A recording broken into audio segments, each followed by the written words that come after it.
सुबह 6 बजे मेरा अलार्म बजता है और मैं उठता हूँ। उठते ही सबसे पहले आसपास का सुहाना पहाड़ी मौसम दिखाता हूँ। फिर मैं पानी गर्म करता हूँ, थोड़ा रुककर वही हल्का गुनगुना पानी पीता हूँ। इसके बाद अपने वॉकिंग शूज पहनता हूँ और वॉक पर निकल जाता हूँ। रास्ते में मुझे बादाम के पेड़ दिखाई देते हैं। मैं 2 कच्चे बादाम तोड़कर खाता हूँ और वॉक जारी रखता हूँ। मौसम बहुत ही सुहाना है।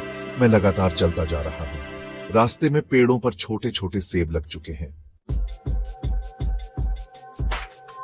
अब मैं पहुंच गया हूँ हाईवे के पास। यहाँ छोटा सा मेरा खेत है। भविष्य में सारे पेड़ काटकर यहाँ मकान बनाने का प्लान है मेरा। थोड़ी दूर नीचे गया तो एक चश्मा दिखा, मतलब जमीन से प्राकृतिक रूप से निकलता हुआ पानी। पूरे गांव में ऐसे बहुत से चश्मे हैं। शायद इन्हीं की वजह से हमारा गांव थोड़ा हरा भरा रहता है। मैं थोड़ा सा पानी पी भी लेता हूँ। ये अपनी प्राकृतिक गुणों से भरपूर होता है। अब मैं पहुंच गया नेशनल हाईवे पर। यहां एक बहुत पुरानी जीप दिखी जिसका नंबर है HP 35006। चेक किया तो पता लगा इसका रजिस्ट्रेशन 16 दिसंबर 1994 का है। नंबर काफी प्रीमियम है, इसलिए शायद अभी तक संभाल कर रखा गया है। थोड़ी ही दूर चलकर पहुंचा मैं कांगड़ी ढाबा के पास। यहां का पराठा और दाल बहुत ही टेस्टी होता है। कभी मौका मिले तो जरूर टेस्ट करें। और आज फिर दिखी शिमला पूह बस। और आज तो थोड़ी देर नहीं, पता नहीं आजकल ये बस लेट क्यों जा रही है। फिर कुछ देर बाद मैं घर पहुंचता हूं। नहाने के लिए गीजर ऑन करता हूं और दुकान के लिए रेडी होने लगता हूं।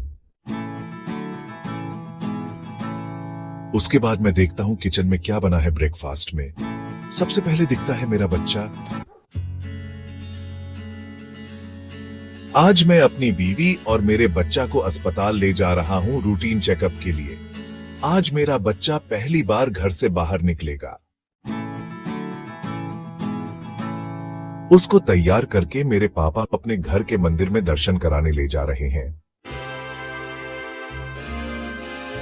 अब मैं देखता हूं किचन में मम्मी ने क्या बनाया है। मम्मी बना रही हैं सत्तू की डिश, जो मेरा फेवरेट है।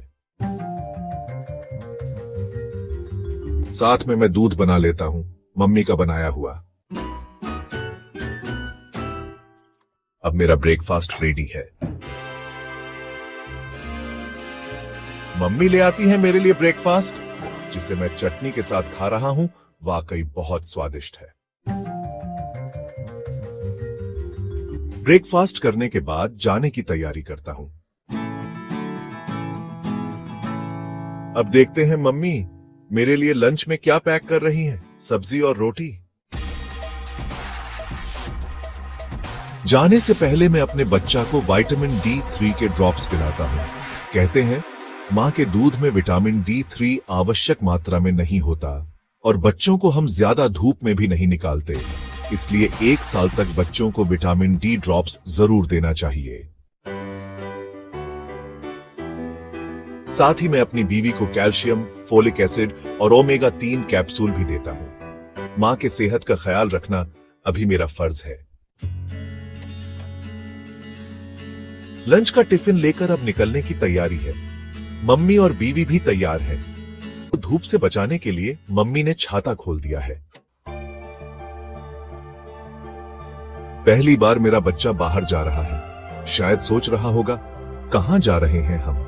आज का दिन उसके लिए भी खास है और हमारे लिए भी। पीछे से आ रही है मेरी बीवी और मम्मी। अब हम अस्पताल के लिए निकल पड़े। रास्ते में मम्मी का सब्जी लेने का प्लान है, क्योंकि वापसी में हम इस रास्ते से नहीं आएंगे। Will take the highway. अब पहुंच गए हम रिंकू लाला की दुकान। यहां सब्जियां और दही बहुत ताजा और अच्छी मिलती है। अब पहुंचे हम अस्पताल के गेट पर। यह ब्लॉक का सबसे बड़ा अस्पताल है। सबसे पहले मेरी बीवी डॉक्टर के पास जा रही है और हॉस्पिटल में मुझे मिली वो हॉस्पिटल की जान छरिंग पारी नेगी, वो जोश, वो एनर्जी, वो मुस्कान। उनके बिना ये हॉस्पिटल अधूरा है। अब चेकअप करवाकर हम घर के लिए निकल रहे हैं। रास्ते में आर्मी कैंटीन आती है तो सोचा थोड़ा सामान घर के लिए ले लिया जाए। मैं और मम्मी कैंटीन में गए, लेकिन ज्यादा सामान नहीं था, थोड़ा बहुत लेकर घर की ओर चल दिए। रास्ते में मैंने पू गांव में पहली बार देखा इलेक्ट्रिक ऑन्टो, एकदम छोटा और प्यारा। मम्मी और बीवी को घर छोड़कर अब मैं अपनी दुकान की तरफ जा रहा हूं। आज बहुत देर हो गई, कस्टमर कॉल कर रहे थे। अब पहुंचा मैं अपनी दुकान के बाहर, गाड़ी पार्क कर दी। शायद लोगों को इंतजार करना पड़ा, लेकिन क्या करें, दुकान और घर दोनों को संभालना पड़ता है। जीवन में बैलेंस जरूरी है। आज का दिन अच्छा रहा, आशा है आगे भी अच्छे दिन आएंगे।